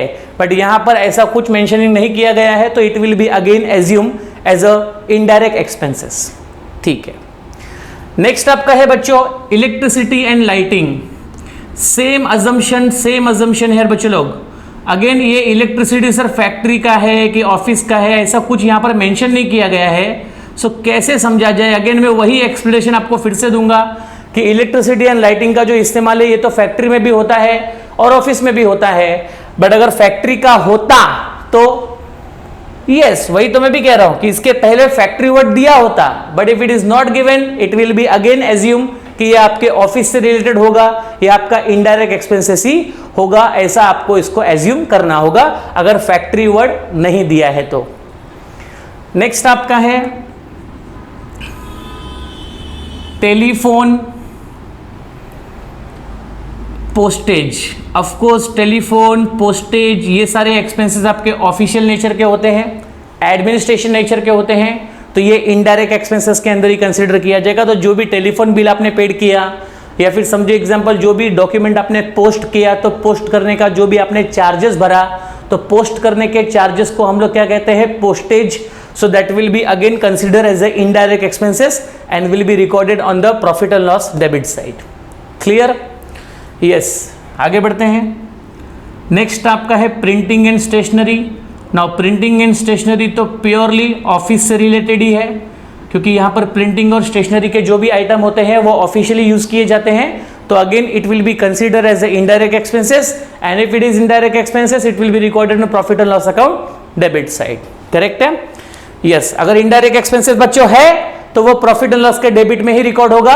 तो आपको यहां पर ना जो भी ट्रायल बैलेंस दिया होगा वो अगर जिस दिन आप समझ गए कि भाई यहां पर जो ट्रायल बैलेंस में एक्सपेंसेस की लिस्ट है उसमें डायरेक्ट एक्सपेंसेस कौन से हैं, इनडायरेक्ट एक्सपेंसेस कौन से, अगर आप इस बात को समझ गए ना तो आपके लिए trading account, profit and loss account में क्लासिफिकेशन करना it will be a magic, it will be a very very simple steps. Correct now? Yes, so next item is given here travelling expenses of salesman. Now जो भी salesman होते हैं उनको अपने product का sample देने के लिए कह सकते हो, या समझो अपने प्रोडक्ट के प्रमोशंस के लिए उनको यहाँ वहाँ पे ट्रैवल करना होता है। करेक्ट है? तो उसका जो भी एक्सपेंसेस होगा वो expenses selling and distribution expenses के नाम से कंसिडर किया जाएगा। करेक्ट है? तो सेलिंग एंड डिस्ट्रीब्यूशन नाम का जो एक्सपेंसेस है उसको हम लोग इनडायरेक्ट एक्सपेंसेस ही समझते हैं and again that will be recorded on trading profit and loss account debit side, क्योंकि वो इनडायरेक्ट खर्चा है, वो सेलिंग एंड डिस्ट्रीब्यूशन से रिलेटेड है। ऑफिस से रिलेटेड हो, सेलिंग एंड डिस्ट्रीब्यूशन से रिलेटेड हो या फिर फाइनेंस से रिलेटेड हो, this all types of expenses are considered as a indirect expenses and it will be recorded on profit and loss account debit side. Clear? Okay, आगे बढ़ते हैं। Next आपका है depreciation on asset. Now depreciation on asset, जो भी asset आप लोग production purpose के लिए या जो भी असेट आप लोग ऑफिशियली यूज करते हो, उन सभी असेट को रेगुलर जब आप यूज करोगे तो यूज करते करते करते क्या होता है, उसकी जो वैल्यू होती है वो धीरे धीरे डिग्रेड होती है, उसकी जो वैल्यू होती है वो धीरे धीरे रिड्यूस होती रहती है। और जब किसी असेट की वैल्यू धीरे धीरे रिड्यूस होने लगे, डिग्रेड होने लगे, तो उसको कहते हैं डेप्रीसिएशन। सो जो भी असेट आपके बिजनेस में है उस असेट की वैल्यू जब डिग्रेड होने लगी, उस असेट की वैल्यू जब कम होने लगी क्योंकि आप उसको रेगुलरली यूज कर रहे हो, so again that will be consider as a indirect loss. कोई डायरेक्ट लॉस तो नहीं है, नॉर्मली आपको असेट तो यूज करना ही होगा, और अगर असेट यूज होगा तो नॉर्मल सी बात है, ऑब्वियसली वो क्या होगा, उसकी वैल्यू धीरे धीरे कम होगी, तो again it will be recorded as the indirect expenses, क्योंकि ये इनडायरेक्ट लॉस हुआ है, आपको कोई डायरेक्ट लॉस हुआ नहीं है, तो it will be recorded on profit and loss account debit side. तो सबके एक्सप्लेनेशन लगभग बच्चों सेम है, क्योंकि यहां पर हम जो एक्सपेंसेस या जो भी लॉसेस रिकॉर्ड कर रहे हैं ना बच्चों लोग, वो सारे इनडायरेक्ट नेचर के ही है। ठीक है, आगे बढ़ते हैं सर जी। नेक्स्ट आपका है loading charges. Now loading charges मतलब जो भी फिनिश गुड्स आप लोगों ने ट्रांसपोर्टेशन में लोड करवाया होगा, तो लोड कराने के लिए जो भी आपने यहाँ पर यूज़ किया होगा, अगर आपने कोई मैन के ग्रुप को यूज़ किया है, मतलब लेबर को यूज़ किया है, या फिर आपने कोई मशीन इस्तेमाल की गुड्स को लोड करने के लिए, तो उसके जो भी चार्जेस होंगे again that will be incurred as a indirect expenses. Correct है? तो ये लोडिंग चार्जेस है, जहाँ पर हमको जो भी गुड्स है उसको ट्रांसपोर्टेशन में हम लोग जब लोड करते हैं, उसको जब हम लोग रखते हैं, तो उसको रखने का खर्चा जो भी होगा उसे लोडिंग चार्जेस कहा जाता है। नेक्स्ट आपका है बच्चों ऑडिट फीस। ऑडिट फीस का मतलब इजीली समझ जाओ, ऑडिट फीस का मतलब होता है कि आपके पार्टनरशिप फर्म में जो भी आप लोग अकाउंट्स प्रिपेयर करते हो, whether that accounts is prepared by management और whether the accounts are prepared by chartered accountant. Correct है? सो जो भी अकाउंटेंट आपने अपने फर्म में अपॉइंट किया होगा, उसके द्वारा जो भी अकाउंट, जो भी हिसाब किताब आपके फर्म का मेंटेन्ड होता है, उस हिसाब किताब को मेंटेन करने का काम आपके मैनेजमेंट का है, आपके अकाउंटेंट का है। लेकिन आपका अकाउंटेंट है, आपके द्वारा अपॉइंट किया गया अकाउंटेंट है, तो 100% वो कंपनी के फेवर में ही सारे काम करेगा। लेकिन आपकी अकाउंटिंग जो है वो ट्रू एंड फेयर है या नहीं, आपकी अकाउंटिंग जो आपने रिकॉर्ड की है क्या वो सही है, क्या उसमें सारे प्रिंसिपल्स ऑफ अकाउंटिंग को फॉलो करके आपने सब रिकॉर्डिंग किया है, गेटिंग द पॉइंट और नॉट। तो इसको चेक करने वाला कोई तो पर्सन होना चाहिए। तो उसके लिए आप लोगों को एज पर द रूल्स के मुताबिक अगर देखा जाए तो हर एक पार्टनरशिप फर्म को अपनी अकाउंटिंग जो है वो हर साल ऑडिटिंग करवानी होती है। ऑडिटिंग करवानी होती है मतलब क्या होता है कि आपको अपने अकाउंट्स को किसी auditor, that is chartered accountant must be, जो ऑडिटर होगा वो ऑफकोर्स चार्टर्ड अकाउंटेंट होगा, तो वो आकर के आपके अकाउंट्स को चेक करेगा। चेक करने के बाद में आपके अकाउंट्स की जो भी रिपोर्ट होगी उस रिपोर्ट को वो तैयार करेगा, और उस रिपोर्ट के बेसिस पे ये पता चलेगा कि दैट आपका अकाउंटिंग जो आपने किया या आपके अकाउंटेंट ने किया वो ट्रू एंड फेयर है या नहीं। और ये ट्रू एंड फेयर का सर रिपोर्टिंग बनाना क्यों जरूरी है? बिकॉज अगर आपके अकाउंटिंग की आप ऑडिटिंग ही नहीं कराओगे, अगर आप किसी प्रोफेशनल पर्सन से आपका अकाउंट्स अगर आप ऑडिट ही नहीं करवाओगे, चेक ही नहीं करवाओगे, तो again nobody will trust on your accounts. कोई भी आपके अकाउंटिंग रिकॉर्ड्स पे ट्रस्ट नहीं करेगा, वेदर वो आपका इन्वेस्टर हो या वो आपकी बैंक हो या कोई भी ऐसा पर्सन हो जो आपको फाइनेंशियली हेल्प करता हो या जो भी आपके बिजनेस से डायरेक्टली या इनडायरेक्टली जुड़ा हुआ है। तो every firms accounting should be audited. Her firm की अकाउंटिंग जो है वो ऑडिटेड होनी चाहिए, और ऑडिटर को ऑडिटिंग करने की जो भी चार्जेस आप पे करोगे, जो भी खर्चा आप दोगे, that will be called as a audit fees. Correct है? सो ऑडिट फीस का मतलब होता है कि whatever fees you are paying to your auditor for the purpose of making a report of your accounts. तो आपके account से related जो भी रिपोर्ट्स है, उस रिपोर्ट को तैयार करने के लिए आपने ऑडिटर को जो भी फीस पेड किया, that will be called as a audit fees. Correct है? Now again this is a expenses which is related to administration, so again it will be considered as a indirect expenses। तो इसको हम लोग indirect expenses से consider करेंगे। so ये हुआ आपका ऑडिट फीस। देखो ये छोटे छोटे एक्सपेंसेस है बच्चों, लेकिन बहुत से लोगों को इनके मीनिंग पता नहीं होते हैं, और खास करके आप 12th स्टैंडर्ड में हो तो आपके लेवल में ऐसे काफ़ी सारे स्टूडेंट होते हैं जो क्या करते हैं, ऐसे छोटे मोटे मीनिंग को इग्नोर कर देते हैं। और यही इग्नोरेंस का जो बिहेवियर है वो अगर कंटिन्यू रखेंगे ना, तो आगे जाकर के उनको एकेडमिक्स में दिक्कत आती है, रिजल्ट खराब हो जाते हैं, और आगे जाकर के जो उनको करियर बनाना होता है वो करियर नहीं बना पाते हैं। सो एवरी स्मॉल थिंग जो आपके कोर्स में है, you have to try to understand each and every part. आपके माइंड में हमेशा क्यों ये वर्ड हमेशा होना चाहिए। करेक्ट है? Always asking of questions, it's a way of development. Correct है? प्रश्न पूछना जरूरी है, चीज़ों के ऊपर डाउट्स करना जरूरी है। जब आप डाउट्स नहीं करोगे, समझोगे नहीं, कोई प्रॉब्लम नहीं होए, तो ऑफकोर्स आपको यहाँ पर आगे तकलीफ हो सकती है। तो you need to understand each and every terms, concept, accounting, everything in detail. Correct है? आपको समझना बहुत जरूरी है बच्चों। तो ऑडिट फीस हो गया। यस, ऑडिट फीस के बाद आपका नेक्स्ट है इंटरटेनमेंट एक्सपेंसेस। तो आपके फर्म में जो भी एम्प्लॉय काम करते हैं, ठीक है, या जो भी स्टाफ काम करते हैं, तो उनके एंटरटेनमेंट का बंदोबस्त भी आपको करना होगा। अगर आप अपने एम्प्लॉय को एंटरटेनमेंट के लिए नई फैसिलिटी प्रोवाइड करोगे, लाइक आपने समझो अपने एम्प्लॉय को फ्री मूवी फैमिली टिकट दे दिया कि भाई जाओ अपने फैमिली के साथ आप मूवी देख सकते हो, या समझो आपने एम्प्लॉय के लिए कुछ ऐसा ट्रिप प्लान किया, करेक्ट है, या ऐसा कोई भी काम आपने किया, जैसे स्पोर्ट्स एक्टिविटी आपने यहाँ पर अपने ऑर्गेनाइजेशन में अरेंज की, तो ऐसा कुछ ना कुछ तो आपको करना होगा जिससे कि आपके एम्प्लॉय को कुछ रिक्रिएशंस फैसिलिटी या रिक्रिएशंस करने का मौका मिले। करेक्ट है? जिससे कि आपका एम्प्लॉय काम के अलावा थोड़ा मनोरंजन जैसा, थोड़ा इंटरटेनमेंट जैसा भी कर सके। तो उसके ऊपर आपने जो एक्सपेंसेस किए हैं, again it will be consider as a indirect expenses, क्योंकि इंटरटेनमेंट एक्सपेंसेस का रिलेशन प्रोडक्शन से नहीं होता है। करेक्ट है? या आपके एम्प्लॉय के मैनेजमेंट से है, या आपके ह्यूमन रिसोर्स के मैनेजमेंट से है, तो again it will be considered as a indirect expenses. ठीक है सर, आगे बढ़ते हैं। नेक्स्ट आपका यहां पर है repair, renewal and maintenance. Correct है? तो आपके ऑर्गेनाइजेशन में जो भी इक्विपमेंट है उसकी रिपेयरिंग का, या समझो आपने कोई पार्ट रिप्लेस कर दिया, उसको रिन्यू कर दिया, या समझो जो भी मेंटेनेंस का आपने खर्चा किया होगा, ठीक है ना, so that all is going to be considered, that all going to be considered as a indirect expenses. क्योंकि यहाँ पर देखो रिपेयर के पहले या किसी भी वर्ड के पहले कोई फैक्ट्री वर्ड मेंशन नहीं हुआ है, तो again it will be considered as a indirect expenses. तो यहाँ पर इसको प्रॉफिट एंड लॉस के डेबिट में ही हमें दिखाना होगा, क्योंकि इसके आगे कोई प्रोडक्शन या फैक्ट्री जैसे वर्ड का इस्तेमाल नहीं हुआ है। करेक्ट है? तो ये हुआ आपका रिपेयर, रिन्यूअल एंड मेंटेनेंस, यहाँ तक करेक्ट है।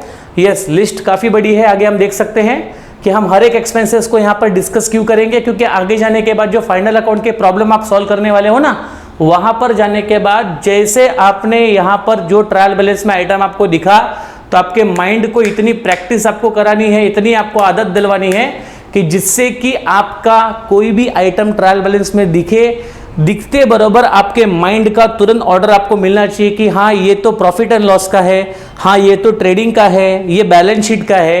लेकिन ये कब होगा? When you will be known each and every items of your profit and loss and trading account and balance sheet. Correct है ना? सो इसलिए मैं आपको कह रहा हूँ कि दैट आपको हर एक बात समझना यहाँ पे जरूरी क्यों है। यस, अगर आप लिख रहे होंगे तो आपने यहाँ तक लिख लिया होगा। यस, या तो वीडियो को पॉज करके आप इसको दोबारा लिख सकते हैं प्रॉपर तरीके से, और आपके ऑलरेडी टेक्स्ट बुक में भी दिया गया है, बट लिख लीजिए, that will be a good suggestion for you. Yes, आगे बढ़ते हैं हम लोग अभी। ठीक है, so now let's move towards the next expenses. Okay, so next expenses में आपका है interest on loan. Yes, so next आपका है इंटरेस्ट ऑन लोन। सो आपके फर्म ने जो भी बैंक से या किसी फाइनेंशियल इंस्टीट्यूशन से जो लोन लिया था, उस लोन के ऊपर आपके फर्म को रेगुलर बेसिस पे इंटरेस्ट पे करना होगा। सो जो भी इंटरेस्ट आपको पे करना है आपके लोन पे, वो आपका इनडायरेक्ट एक्सपेंसेस है, वो आपका फाइनेंशियल चार्जेस के अंतर्गत आएगा। तो अगर ये फाइनेंशियल चार्जेस है मतलब ये इनडायरेक्ट एक्सपेंसेस है, अगर ये इनडायरेक्ट एक्सपेंसेस है तो रिकॉर्डिंग कहाँ पे होगी? प्रॉफिट एंड लॉस के डेबिट साइड में होगी। ठीक है? यस, नेक्स्ट आपका है टू सन्ड्री और मिसलेनियस एक्सपेंसेस। तो आप इसको सन्ड्री एक्सपेंसेस भी कह सकते हो, या इसको सिर्फ आप मिसलेनियस एक्सपेंसेस भी कह सकते हो। तो ये सन्ड्री और मिसलेनियस एक्सपेंसेस का मतलब क्या होता है बच्चों? नॉर्मली आपके बिजनेस के जो भी स्मॉल अमाउंट के एक्सपेंसेस है, स्मॉल अमाउंट के एक्सपेंसेस का मतलब होता है, फॉर एग्जांपल लेट्स से कि आपने समझो एग्जांपल अपने वॉचमैन को, या समझो एग्जांपल आपने अपने न्यूज़पेपर वालों का सब्सक्रिप्शन लिया है, या आपने अपने वॉचमैन को टिप दिया है। करेक्ट है? तो ऐसे जो स्मॉल अमाउंट के एक्सपेंसेस होते हैं जो आपके बिजनेस में हमेशा होते रहते हैं, ऐसे छोटे मोटे खर्चों की लिस्ट को हम लोग क्या कहते हैं? सन्ड्री या तो मिसलेनियस एक्सपेंसेस। मतलब जिस एक्सपेंसेस को हम ज़्यादा इंपॉर्टेंस देते नहीं है, ऐसे को कहते हैं हम लोग सन्ड्री और मिसलेनियस एक्सपेंसेस। हो गया? ठीक है यहाँ तक? यस, नेक्स्ट आपका है कन्वीनियंस। तो यहाँ पर आपने जो भी सुविधा के लिए खर्च किए हैं, चाय पानी नाश्ता आपने करवाया होगा, या आपने खुद नाश्ता पानी किया होगा, आपने यहाँ वहाँ जाने आने के लिए समझो टैक्सी फेयर पेड किया होगा। तो ये जो अगेन आपके सुविधाजनक खर्चे हैं जो आपने अपनी सुविधा के लिए खर्च किए हैं, अगेन वो भी आपका इनडायरेक्ट एक्सपेंसेस एक ऑफिशियल एक्सपेंसेस के अंतर्गत ट्रीट किया जाएगा। तो वो आपका यहाँ पर आ गया कन्वीनियंस। नेक्स्ट आप देख सकते हैं कि यहाँ पर आपको कुछ लॉसेस की लिस्ट दी गई है, जैसे कि लॉस बाय फायर आपको दिया गया है, देन लॉस बाय थेफ्ट आपको दिया गया है, एंड द थर्ड आपका दिया है लॉस इन एक्सीडेंट। तो आप मानकर चलिए कि ये सारे जो लॉसेस आपके सामने हैं, ये सारे आपके बिजनेस के डायरेक्ट लॉसेस कुछ नहीं है, ये सब आपके बिजनेस के इनडायरेक्ट लॉसेस है। मतलब जिस लॉस को होने की कोई अपेक्षा नहीं करता है, but again this kind of losses business को कभी कभार बेयर करना होता है, तो इनको हम लोग इनडायरेक्ट लॉसेस मान करके प्रॉफिट एंड लॉस के डेबिट में रिकॉर्ड करेंगे। ठीक है यहाँ तक? यस, नेक्स्ट आपका यहाँ पर आपको दिया है, इसकी जो भी अमाउंट है इसको भी हम इस तरह से लिख सकते हैं। नेक्स्ट आपका है two goods distributed as a free sample. Goods distributed as a what? Free sample. Correct है? तो जो भी गुड्स आपने फ्री में, फॉर एग्जांपल आपने कोई नए गुड्स को लॉन्च किया है, करेक्ट है, और उस गुड्स के बारे में अभी तक कस्टमर को पता नहीं या गुड्स के बारे में अभी तक पब्लिक नहीं जानती है, तो ऐसे केसेस में क्या करोगे बच्चों? ऐसे केसेस में फर्म क्या करती है या कोई भी बिजनेस क्या करता है, ऐसे केसेस में अपने गुड्स के कुछ स्टॉक को हमें फ्री में डिस्ट्रीब्यूट करना होता है कि जिससे लोगों को पहले हमारे गुड्स का टेस्ट पता चले। करेक्ट है? और जब आप कोई सैंपल के तौर पर अपने गुड्स को डिस्ट्रीब्यूट करते हो, करेक्ट है, डिस्ट्रीब्यूट करने के बाद क्या होता है, जब लोगों को पता चलता है कि अरे हाँ इसका टेस्ट ऐसा है या वैसा है, तो उसके अकॉर्डिंगली कंज्यूमर प्लान करेगा आपके गुड्स को परचेज करना है या परचेज नहीं करना है। तो आप यहाँ पर सैंपल के तौर पे अपने गुड्स जो है वो फ्री में डिस्ट्रीब्यूट कर रहे हैं, तो इसको हम लोग एक प्रकार का क्या कह सकते हैं? यस, एडवर्टाइजमेंट कह सकते हैं। तो एडवर्टाइजमेंट करना, अपने गुड्स को प्रमोट करना, सेल्स को बढ़ाना, ये एक सेलिंग एंड डिस्ट्रीब्यूशन एक्सपेंसेस का नेचर हुआ। तो it will be again recorded as a indirect expenses, profit and loss account debit side. Next आपका है कमीशन अलाउड। यस, समझो एग्जांपल, कोई एजेंट आपने अपॉइंट किया है, जो एजेंट आपने अपॉइंट किया है उसका काम क्या है? आपके गुड्स को अलग अलग जगह पर सेल्स कराना या आपके ऑर्गेनाइजेशंस के सेल्स को बढ़ाना। तो आपने उस एजेंट को अपॉइंट किया है अपने गुड्स के सेल्स को बढ़ाने के लिए, तो सेल्स को बढ़ाने के लिए आप जो भी उसको यहाँ पर चार्जेस दोगे, that will be called as a commission. तो कमीशन आपने दिया है अपने सेल्स को बढ़ाने के लिए, तो it will be called as a selling and distribution वाला एक्सपेंसेस, और it will be coming under the indirect expenses, recorded profit and loss account debit side. Next आपका है बच्चों यहाँ पे डिस्काउंट अलाउड। देखो, डिस्काउंट भी कस्टमर को क्यों दिया जाता है? Why discount business gives to customer? Yes, very good. अगर हम डिस्काउंट देंगे तो कस्टमर से हम लोग ज़्यादा, कस्टमर को हम ज़्यादा सेल करने की उम्मीद कर सकते हैं। डिस्काउंट देने से क्या होता है? कस्टमर अपने गुड्स के प्रति अट्रैक्ट होता है। करेक्ट है? तो डिस्काउंट भी एक तरह का देखा जाए तो सेलिंग एक्सपेंसेस हुआ, सेल्स एंड डिस्ट्रीब्यूशन को बढ़ाने का खर्चा है ये, तो again it will B indirect expenses recorded in profit and loss account debit side. तो यहां पर जो भी एक्सपेंसेस, मैंने आपको पहले ही कह दिया कि जो भी खर्चा आपके ऑफिशियल नेचर होगा, सेलिंग डिस्ट्रीब्यूशन नेचर होगा, फाइनेंशियल चार्जेस वाला होगा, उसको ही आप यहां पर इनडायरेक्ट एक्सपेंसेस कहोगे, and again that only going to record in the profit and loss account debit side. Correct है? यस। नेक्स्ट आपका है अलाउंसेस। ये अलाउंसेस क्या होता है सर? देखो, अलाउंसेस का मतलब सिंपली भाषा में आपको समझाता हूं कि आप अपने फर्म के एम्प्लॉय को, आपके फर्म में जो भी एम्प्लॉय या स्टाफ काम कर रहे हैं, उनको आपने सैलरी के अलावा जो एक्स्ट्रा बेनिफिट उनको आपने दिया होगा, लाइक आपने ट्रैवलिंग का खर्चा दिया होगा, या आपने अपने फर्म में कैंटीन की फैसिलिटी आपने उनको फ्री में प्रोवाइड की होगी। तो ये जो सैलरी के अलावा बेनिफिट आप अपने एम्प्लॉय को दे रहे हो ना बच्चों, ये आपके फर्म के द्वारा दिया गया क्या है? अलाउंसेस है। करेक्ट है ना? तो सैलरी के अलावा जो भी एक्स्ट्रा बेनिफिट आपने अपने एम्प्लॉय को दिया, that will be treated as a allowances. अगेन ये भी आपका एक इनडायरेक्ट एक्सपेंसेस हुआ, क्योंकि इस अलाउंसेस का रिलेशन प्रोडक्शन से नहीं है, तो इसको रिकॉर्ड किया जाएगा प्रॉफिट एंड लॉस के डेबिट साइड में। ठीक है यहाँ तक? यस। नेक्स्ट आपका है एडवर्टाइजमेंट। ये तो नॉर्मल सी बात मैंने आपको पहले भी बताई कि किसी भी तरह का अगर आपने एडवर्टाइजमेंट अगर किया है तो आपके सेल्स को प्रमोट करने के लिए किया है, सेलिंग एंड डिस्ट्रीब्यूशन के एक्सपेंसेस का नेचर का एक्सपेंसेस ही है, तो इसको रिकॉर्ड कहाँ पे करेंगे? प्रॉफिट एंड लॉस के डेबिट साइड। नॉर्मल सी बात है।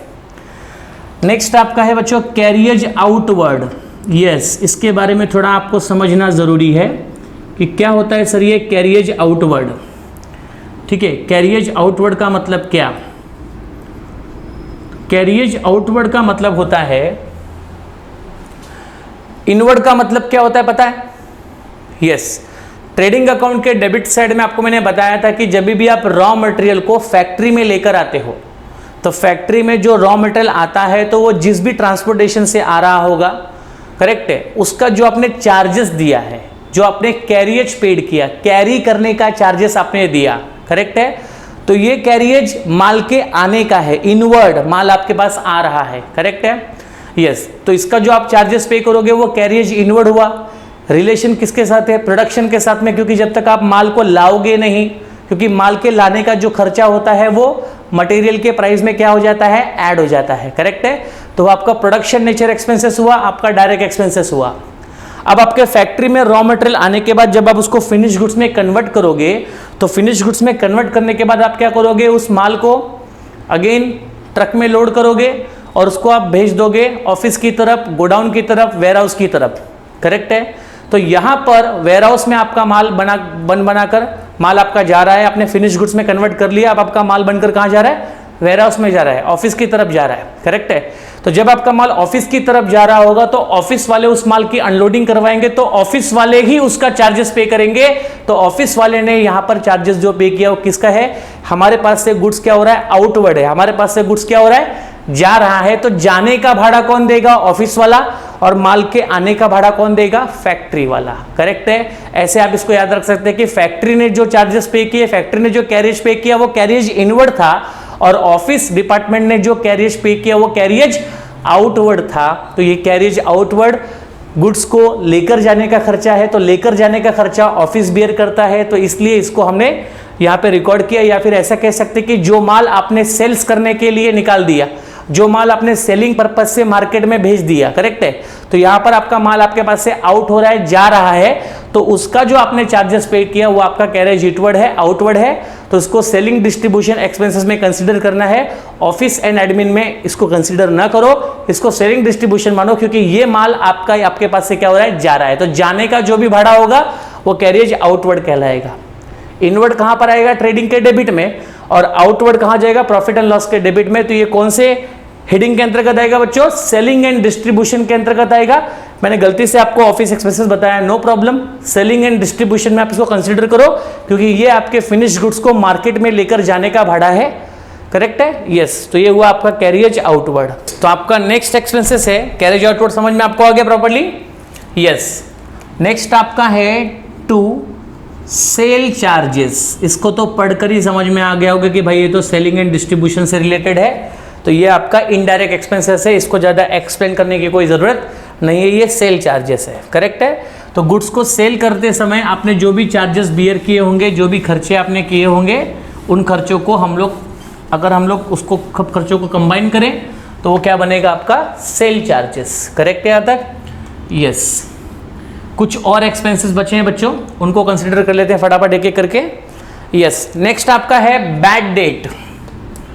बैड डेट की मुलाकात तो आपसे हर चैप्टर में होनी है, करेक्ट है।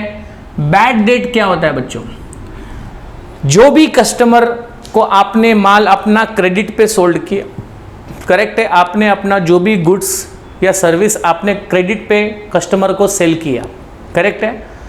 अब कस्टमर ने आपसे गुड्स जो लिया है, उस गुड्स के पैसे के बदले में आपसे प्रॉमिस किया कि दैट ये गुड्स का पैसा मैं आपको 2 महीने में, 3 महीने में लौटा दूंगा। बट ऐसे भी कुछ कस्टमर होते हैं जो लोग अपने पेमेंट को टाइम पे ऑनर नहीं करते हैं। अब ये हो सकता है कि या उनका नेचर ही वैसा हो, या ये भी हो सकता है कि उनके पास कुछ फाइनेंशियल दिक्कतें हो, या फिर प्रॉब्लम्स हो सकते हैं। तो वो जो भी होंगे, अगर हमारा किसी को हमने डेप्ट दिया, हमने किसी को कर्जा दिया, हमने किसी को गुड्स उधार पे बेचा है, और वहाँ से पैसे अगर हमारे रिकवर नहीं हो रहे हैं, तो again it will be called as a bad debt. मतलब आपके द्वारा दिया गया जो डेप्ट है वो बैड हो गया, वो इरिकवर है, वो अभी रिकवर नहीं हो रहा है, आपको उसके पैसे नहीं मिलेंगे, मतलब वो आपने क्या कंसिडर कर लिया, बैड डेट, करेक्ट है। तो ये बैड डेट रिलेटेड किससे है, गुड्स के सेल करने से रिलेटेड है। तो गुड्स को सेल आपने जो क्रेडिट पे किया था उसका पैसा आपको नहीं मिला, तो ये आपके सेलिंग एंड डिस्ट्रीब्यूशन एक्सपेंसेस के हेडिंग में कंसिडर किया जाएगा, करेक्ट है। तो ये हुआ आपका बैड डेट।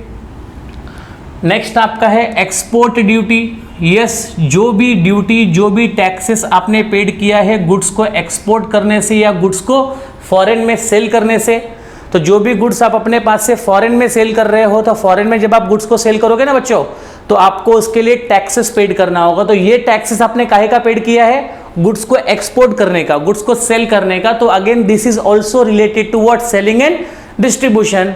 तो ये आपका इनडायरेक्ट एक्सपेंस कंसीडर किया जाएगा, क्योंकि सेलिंग एंड डिस्ट्रीब्यूशन से रिलेटेड है। And by the way selling and distribution is indirect expenses, ठीक है। तो ये एक्सपोर्ट ड्यूटी को ना भूलना। ऐसी 3 टाइप की ड्यूटियां मैंने आपको बताई थी, इंपोर्ट ड्यूटी, कस्टम ड्यूटी और एक्सपोर्ट ड्यूटी।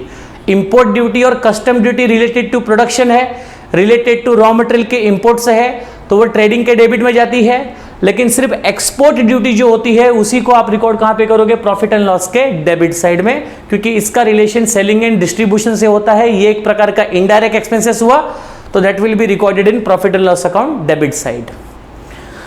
यस, नेक्स्ट आपका है बच्चों एक्सपोर्ट ड्यूटी के बाद में टैक्सेस। तो जो भी डिफरेंट टाइप के टैक्सेस आपके फर्म को पेड करने हैं वो भी आपका एक इनडायरेक्ट एक्सपेंसेस हुआ, करेक्ट है।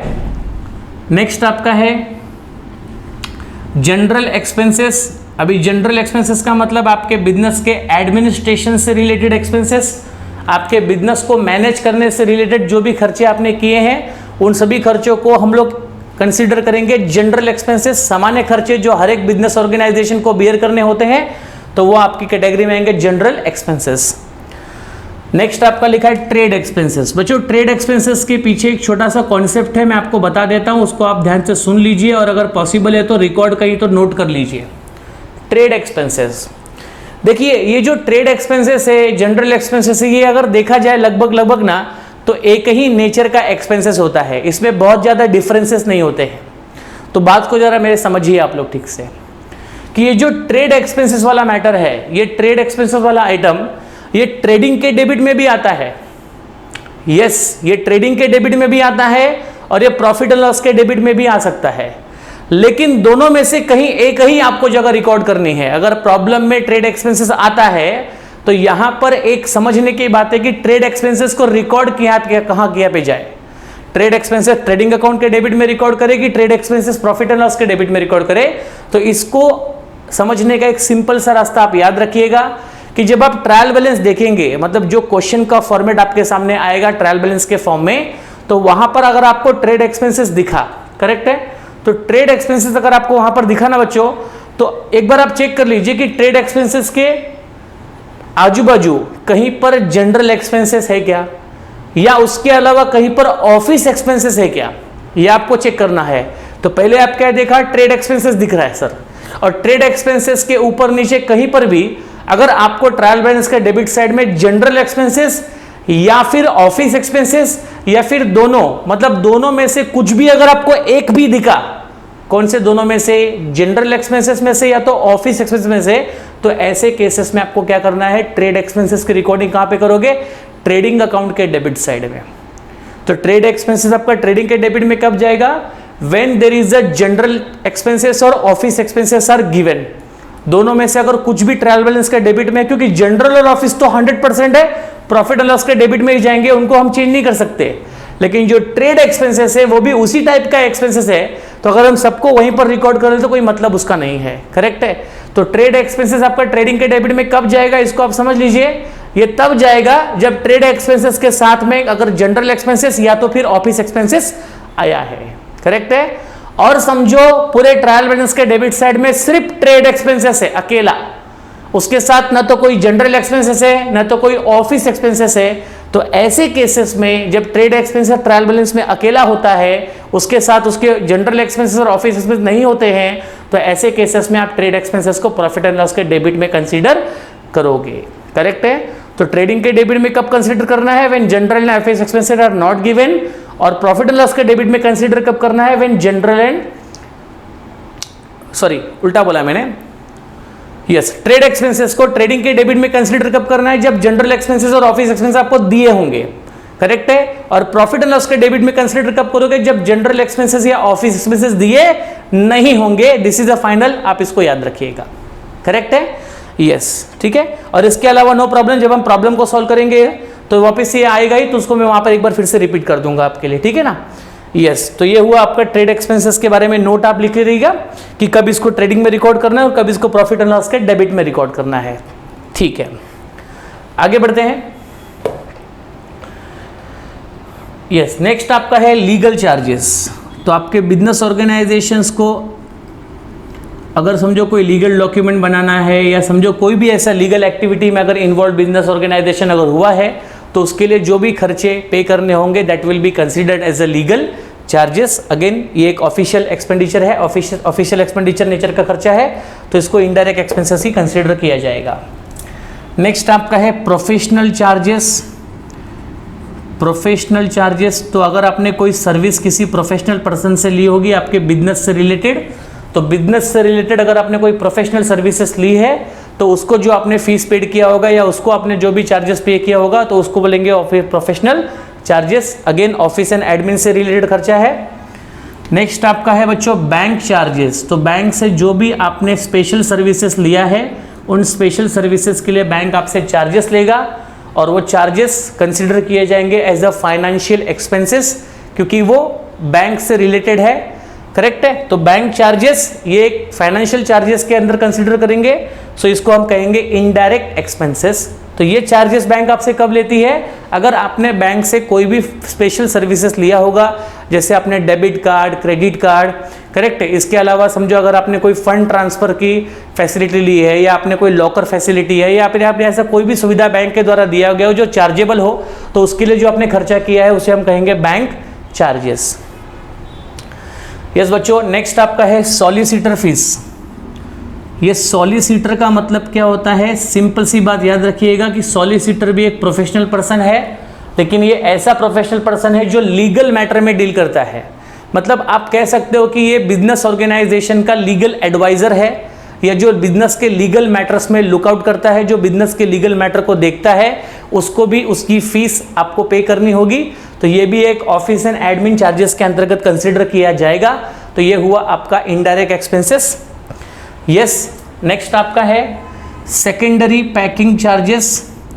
सेकेंडरी पैकिंग चार्जेस का मतलब सिंपल है कि फैक्ट्री से कोई भी गुड्स जब आता है तो वो प्राइमरी पैकेज में होता है, या तो वो किसी बॉक्स में होता है या समझो किसी कंटेनर में होगा या समझो किसी बड़े से वीकेंड से बैग में होगा, तो वो आपकी प्राइमरी पैकिंग हुई। बट उसमें से आप सब गुड्स को निकाल कर क्या करते हो? उसको एक स्पेशल पैकिंग देते हो, उसके साइज के अकॉर्डिंगली आप उसका पैकेट बनवाते हो और उसको एक स्पेशल पैकेट में आप उसको पैक करते हो। तो जो आपने प्राइमरी पैकिंग से गुड्स को निकाल करके कुछ नई पैकिंग आपने जब उसको दी तो उसके जो चार्जेस आपको बेयर करने पड़े वो आपके सेकेंडरी पैकिंग चार्जेस है।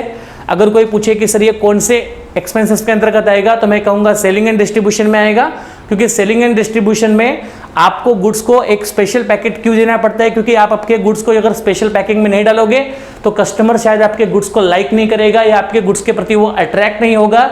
सो फॉर दैट पर्पज उसको सेकेंडरी पैकिंग में आपको कन्वर्ट करना पड़ेगा।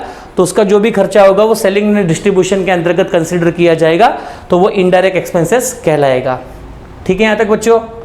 यस, नेक्स्ट आपका है loss on sale of fix asset. अगर आपने समझो आपके बिजनेस का कोई भी फिक्स असेट अगर सेल कर दिया है और सेल करने पे आपको अगर किसी प्रकार का लॉस अगर हुआ है तो that will be considered as a indirect loss, क्योंकि ये आपके बिजनेस का कोई मेन लॉस तो नहीं है। ये फिक्स असेट को आपने सेल किया और फिक्स असेट के सेल होने पे आपको लॉस हुआ। सर लॉस कैसे होगा हमको? सिंपल सी बात है कि अगर समझो किसी असेट की वैल्यू, आज की value, today's value, today you want to sell any asset, okay, तो आज का अगर किसी असेट को अगर आप सेल करोगे, समझो एग्जांपल लेट्स से कि ये कैलकुलेटर है, करेक्ट है, ये कैलकुलेटर समझो मेरे बिजनेस का असेट है और मुझे इसको सेल करना है, करेक्ट है। तो सेल करने के लिए आज मैं सेल करूंगा, इसको मैंने लिया समझो कभी है 1 साल पहले लिया था, इसको मैंने 1 साल पहले लिया था, करेक्ट है। आज मैं इसको सेल करने वाला हूं, तो आज की वैल्यू कितनी है पहले मुझे वो कैलकुलेट करनी होगी। तो चलो मैंने कुछ हिसाब किताब लगाया, मैंने कुछ डेप्रिसिएशन वगैरह चार्ज किए, डेप्रिसिएशन चार्ज करने के बाद मुझे पता चले समझो इसकी आज की वैल्यू 100 रुपीज़ है, करेक्ट है। अब इसको 100 रुपीज़ आज की वैल्यू है, अगर मैं इसको मार्केट में सेल करता हूं या किसी को मैं बेच देता हूं इसको, तो मुझे कोई अगर समझो 100 रुपीज़ अगर दिया तो नो प्रॉफिट नो लॉस, क्योंकि आज की वैल्यू 100 थी, मैंने 100 मुझे मिल गई, मुझे ना तो प्रॉफिट हुआ ना तो लॉस हुआ। लेकिन अगर किसी ने मुझे 100 की जगह पर 80 रुपीज़ ही दिया इसका, तो यहाँ पर आज की वैल्यू से मुझे सिर्फ 20 रुपीज़ कम मिले, तो जो 20 रुपीज़ आपको कम मिले that is your loss on sale of fix asset. Again it's a indirect loss considered as a profit and loss account के डेबिट साइड में। Okay everyone? यस, इसके बाद में नेट प्रॉफिट वगैरह दिया है, वो सब आपको और बेटर क्लियर कब होगा? जब आप प्रॉपरली प्रॉब्लम को सॉल्व करोगे। बट फिलहाल आप समझ के रखिए कि प्रॉफिट एंड लॉस अकाउंट में से आपको या तो नेट प्रॉफिट मिलेगा या तो आपको नेट लॉस मिलेगा। नेट प्रॉफिट, नेट लॉस कुछ भी मिले, इसी को आपके बिजनेस का एक्चुअल प्रॉफिट कंसीडर करना होगा, करेक्ट है। So net profit and net loss is considered as a actual profit of your firm. Gross profit, gross loss कहां से मिला था आपको? ट्रेडिंग अकाउंट से, बट वो आपके बिजनेस का एक्चुअल प्रॉफिट कहलाता है क्या? नहीं कहलाता है, क्योंकि उस प्रॉफिट में से अभी तक आपने सारे इनडायरेक्ट एक्सपेंसेस को लेस किया नहीं था, आपने सारी इनडायरेक्ट इनकम को ऐड किया नहीं था, इसलिए आप उसको एक्चुअल प्रॉफिट नहीं कहोगे। लेकिन अब जो आपको प्रॉफिट मिलेगा उसमें आपने उस प्रॉफिट को कैलकुलेट करने के पहले आपने सारे डायरेक्ट एक्सपेंसेस को एडजस्ट कर दिया, इनडायरेक्ट एक्सपेंसेस को एडजस्ट कर दिया, इनडायरेक्ट इनकम आपने उसमें एडजस्ट कर ली, तो इसके बाद सब खर्चे इनकम को एडजस्ट करने के बाद लास्ट में जो आपके हाथ में बचेगा, जो अब आपके बिजनेस में बचेगा, वो आपका कहलाएगा नेट प्रॉफिट या तो नेट लॉस। करेक्ट है, जिसको आपके बिजनेस का एक्चुअल प्रॉफिट मानना है। तो प्रॉफिट एंड लॉस अकाउंट को बना करके क्या पता चलता है कि आपके बिजनेस को एक्चुअली कितना प्रॉफिट हुआ या आपके बिजनेस को एक्चुअली कितना लॉस हुआ। करेक्ट है यहां तक? यस, आगे बढ़ते हैं। तो ये बच्चों मैंने आपका क्लियर कर दिया प्रॉफिट एंड लॉस अकाउंट के डेबिट साइड का सारा आइटम।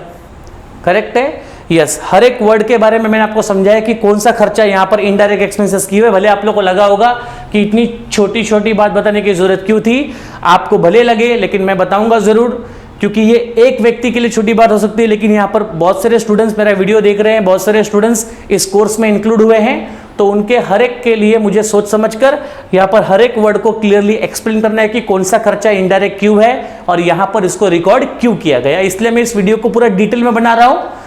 यस, ठीक है बच्चों, आगे बढ़ते हैं। अब आप लोग आ जाइए प्रॉफिट एंड लॉस के क्रेडिट साइड में।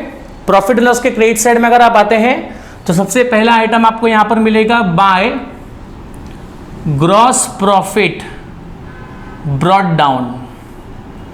करेक्ट है, ये ग्रॉस प्रॉफिट सर कहां से ब्रॉट हुआ, कहां से आया? तो ये आया है ट्रेडिंग अकाउंट से। ट्रेडिंग अकाउंट को जब आप क्लोज करोगे तो वहां पर जो आपको बैलेंस मिलेगा वो आपका ग्रॉस प्रॉफिट होगा। तो ग्रॉस प्रॉफिट या ग्रॉस लॉस कुछ भी हो सकता है, बट अभी क्रेडिट साइड में आया है, इनकम साइड में आया है, तो यहां पर हम प्रॉफिट कहेंगे। करेक्ट है? अगर यही चीज अगर डेबिट में आई होती तो उसको हम क्या कहते हैं? ग्रॉस लॉस कहते हैं, बट एक क्रेडिट साइड में आया तो it will be considered as a gross profit. तो यहीं से आपके प्रॉफिट एंड लॉस अकाउंट के इनकम की शुरुआत होगी। करेक्ट है? तो ये हो गया। एक प्रकार से देखा जाए तो ट्रेडिंग अकाउंट जब अपने ग्रॉस प्रॉफिट को ना प्रॉफिट एंड लॉस अकाउंट में ट्रांसफर करेगा तो उससे क्या हो जाता है कि आपका ट्रेडिंग अकाउंट और प्रॉफिट एंड लॉस अकाउंट एक दूसरे से वेल कनेक्टेड हो जाता है। तो ट्रेडिंग अकाउंट को क्लोज करके आपने जो भी ग्रॉस प्रॉफिट या ग्रॉस लॉस यहां पर ट्रांसफर किया है बच्चों, ट्रांसफर करने से आपके प्रॉफिट एंड लॉस आपके ट्रेडिंग अकाउंट से क्या हो गया? कनेक्टेड हो गया। इसका मतलब जो भी बैलेंस वहां पर आया था आपने प्रॉफिट एंड लॉस में उसको एडजस्ट कर दिया। अब आपका प्रॉफिट एंड लॉस जो है ग्रॉस प्रॉफिट से जुड़ गया, ट्रेडिंग अकाउंट से जुड़ गया, मतलब अब आपको एक्चुअल प्रॉफिट और एक्चुअल लॉस आपके बिजनेस का क्या है वो आपको आसानी से कैलकुलेट करने में आपकी पूरी हेल्प होगी। करेक्ट है? यस। अब ये तो ग्रॉस प्रॉफिट हो गया। इसके बाद में देखा जाए तो जितने भी इनकम आपको बच्चों यहां पर दिख रही है ना, ये सारे आपके बिजनेस की मेन सोर्स ऑफ इनकम नहीं है। ये सब आपके बिजनेस के द्वारा कमाया गया इनडायरेक्ट इनकम है, जिसको कमाने के बारे में बिजनेस ने कभी सोचा नहीं था, या जिसको कमाने के लिए बिजनेस को यहां पर कोई मेन एक्टिविटी परफॉर्म नहीं करनी होती है। करेक्ट है? तो ये जो इनकम अभी हम डिस्कस करेंगे ये सारी बिजनेस की आपकी इनडायरेक्ट इनकम को कंसीडर की जाएगी। देखिए एक एक करके। तो पहले आपका बच्चों है कमीशन रिसीव्ड। यस, जो भी आपके बिजनेस ने समझो अगर किसी को एजेंसी सर्विस दी होगी या किसी का कोई काम किया होगा या किसी के बिहाफ में कुछ अगर किया होगा तो वहां से बिजनेस को कमीशन आ सकता है। अब जैसे कि हम लोग अपने कस्टमर को डिस्काउंट देते हैं अपने सेल्स को बढ़ाने के लिए, उसी तरह हम लोग अपने सप्लायर से जो हमको रॉ मटेरियल या जो भी स्टॉक हमें सप्लाई करता होगा उनसे भी हम डिस्काउंट लेते हैं। तो उनसे जो हमको डिस्काउंट मिल रहा है वो हमारे बिजनेस की इनडायरेक्ट इनकम हुई, तो उसको क्रेडिट साइड में रिकॉर्ड किया जाएगा बच्चों। तो डिस्काउंट देना इनडायरेक्ट एक्सपेंसेस हुआ और डिस्काउंट लेना ये इनडायरेक्ट इनकम हुआ। इसके अलावा आपके बिजनेस को आपके बिजनेस ने कहीं पर अगर इन्वेस्टमेंट किया होगा, करेक्ट है, तो उस इन्वेस्टमेंट से आपको बिजनेस को रेगुलर बेसिस पे क्या मिलेगा? इंटरेस्ट मिलेगा। तो अगेन वो भी आपके बिजनेस की क्या कहलाएगी? इनकम। अगर आपके बिजनेस ने कहीं किसी कंपनी के शेयर्स परचेस किए होंगे तो वहां से आपके बिजनेस को रेगुलर बेसिस पे डिविडेंड मिलता है, तो वो भी आपके बिजनेस की क्या होगी? Indirect income. क्योंकि ये सब इनकम के बेसिस पे हमारा बिजनेस नहीं चल रहा है। हमारा बिजनेस जिस इनकम के बेसिस पे चल रहा है वो इनकम क्या है बच्चों? Direct income. करेक्ट है? उसको कहेंगे सेल्स। क्या कहेंगे? सेल्स। इसके बाद आपने जो भी कमाया है वो आपके बिजनेस की सारी इनडायरेक्ट इनकम है। यस, तो यहाँ पे इंटरेस्ट मिल गया, डिविडेंड मिल गया, इन्वेस्टमेंट करोगे तो इंटरेस्ट मिलेगा, शेयर परचेस करोगे तो आपको डिविडेंड मिलेगा। सो इन दिस वे। नेक्स्ट आपका लिखा है रेंट रिसीव्ड। हो सकता है कि आपने अपने बिजनेस की कोई प्रॉपर्टी का हिस्सा किसी को रेंट पे दिया होगा, तो वहां से आपको रेगुलर बेसिस पे क्या मिल रहा है, रेंट मिल रहा है, तो अगेन वो आपके बिजनेस की इनडायरेक्ट इनकम हो गई। इसके अलावा छोटी मोटी इनकम आपके बिजनेस को मिलती रहती होगी, जिसको बोलेंगे सन्ड्री रिसिप्ट कह सकते हैं या मिसलिनियस रिसिप्ट कहो, बात एक ही है। तो ये आपके बिजनेस की स्मॉल टाइप ऑफ इनकम हो गई। जैसे एग्जांपल, आपके बिजनेस में ढेर सारा न्यूज़पेपर जमा था या ढेर सारे ऐसे कागज वगैरह थे बहुत सारे, तो आपने उसको स्क्रैप में सेल कर दिया, तो वहां से आपके बिजनेस को छोटा मोटा इनकम मिल गया। तो ऐसे छोटी मोटी चीजें जो बिजनेस में आती जाती रहती है उसको हम कहते हैं सन्ड्री। अगर वो हमारे पास से जा रही है तो वो सन्ड्री एक्सपेंसेस है, अगर वो छोटी मोटी इनकम हमारे बिजनेस में आ रही है तो इट्स अ सन्ड्री रिसिप्ट। इसके अलावा नेक्स्ट आपका है by profit on sale of asset. जैसे कि किसी असेट को सेल करने पे आपको कभी लॉस हो सकता है, तो प्रॉफिट होने में क्या बुराई है, तो प्रॉफिट भी तो हो सकता है, करेक्ट है ना। तो अगेन वही एग्जांपल, अगर समझो वही असेट, वही कैलकुलेटर अगर मैंने 100 की जगह जो मेरे आज की वैल्यू है उसको अगर मैंने 120 में बेचा होता, तो अगेन 20 रुपीज़ का मुझको एक्स्ट्रा अमाउंट मिला है, तो वो मेरे लिए क्या बनता, प्रॉफिट बनता। तो अगर आपको प्रॉफिट मिला है ऑन सेल ऑफ असेट तो it will be considered as a indirect income, correct है बच्चों। तो ये सारी आपके बिजनेस की इनडायरेक्ट इनकम है, जिसको कमाने के लिए आपका बिजनेस काम नहीं करता है, ये आपके बिजनेस के मेन इनकम के साथ जुड़ी हुई है। धीरे धीरे आपके बिजनेस के पीछे पीछे ये इनकम आपके बिजनेस को मिलती जाती है, करेक्ट है। तो ये सब होने के बाद में यहां पर मैं कहूंगा कि दैट प्रॉफिट एंड लॉस के डेबिट साइड के all expenses as well as credit side की सारी इनडायरेक्ट इनकम को हमने यहाँ पर डिस्कस कर लिया। अब जिससे कि कोई भी आइटम आपके ट्रायल बैलेंस में आए तो आप उसको आसानी से क्लासीफाई कर सकते हो कि वो ट्रेडिंग में क्या जाएगा और प्रॉफिट एंड लॉस के डेबिट में क्या जाएगा। जितना प्रॉपर क्लासिफिकेशन आपको आएगा, आप मानकर चलिए कि उतना परफेक्ट आपका फाइनल अकाउंट यहाँ पर प्रिपेयर होगा। इसलिए यहाँ पर जिस तरह मैंने आपको पढ़ाया उसके हर एक आइटम को प्रॉपर तरीके से आप देखिए, समझिए, क्यों, कैसे, कहाँ, उसके बारे में सर्च कीजिए, और इसके बेसिस पे अगर आपको प्रॉब्लम है, डाउट है, तो जब भी मेरा डाउट सेशन होता है उस डाउट सेशन में आप उस डाउट्स को पूछ सकते हो, करेक्ट है यहाँ तक। यस बच्चों, ठीक है। यस, तो यहाँ पर हमने प्रॉफिट एंड लॉस अकाउंट का पूरा फॉर्मेट यहाँ पर आपको समझा दिया है। यस, ठीक है। यस, तो ये सब चीज़ें ही आपको फाइनल अकाउंट को सॉल्व करने में आपकी हेल्प करेंगी। मानकर चलो कि हम छोटी मोटी जो तैयारियां कर रहे हैं, ट्रेडिंग अकाउंट बनाकर, प्रॉफिट एंड लॉस अकाउंट बनाकर, इसके बाद हम लोग बैलेंस शीट सीखेंगे, करेक्ट है। फिर हमने जो पार्टनर्स कैपिटल के बारे में हमको पढ़ना है, फिर हमको प्रॉब्लम सॉल्व करना है। तो जो प्रॉब्लम सॉल्व करना है वो प्रॉब्लम सॉल्व करना हमारा मेन काम है, लेकिन उस मेन काम को करने के लिए small small small small activities को करना जरूरी है। क्योंकि ऐसा कहा जाता है कि अगर आपको कोई बड़ा उद्देश्य, कोई बड़े ऑब्जेक्टिव को अगर आपको अचीव करना है तो छोटे छोटे गोल्स को पूरा करना सीखना होगा। और जब आप छोटे छोटे गोल्स को पूरा करना सीखोगे ना बच्चों, तो ऑटोमेटिकली बड़ा ऑब्जेक्टिव जो है वो आसानी से अचीव किया जा सकता है। क्योंकि बड़े गोल पे ध्यान मत रखिए, छोटे छोटे स्टेप लीजिए, जैसे जैसे आप आगे बढ़ेंगे और जितना बेटर तरीके से अपने स्मॉल स्टेप्स को अंडरस्टैंड किया होगा उतना इजीली आप अपने गोल को अचीव कर पाओगे। तो ये सारे आपके स्मॉल स्टेप्स है जो आप यहाँ पर फाइनल अकाउंट के प्रॉब्लम को आसानी से सॉल्व करने के लिए ले रहे हो, करेक्ट है यहाँ तक बच्चों। सो टेक केयर एवरीवन, ध्यान रखिए आप लोग अपना। मिलते हैं हम लोग नेक्स्ट लेक्चर में जहां पर हम लोग बैलेंस शीट के सारे डिटेल को डिस्कस करेंगे। तब तक बाय एवरीवन, टेक केयर, जय हिंद।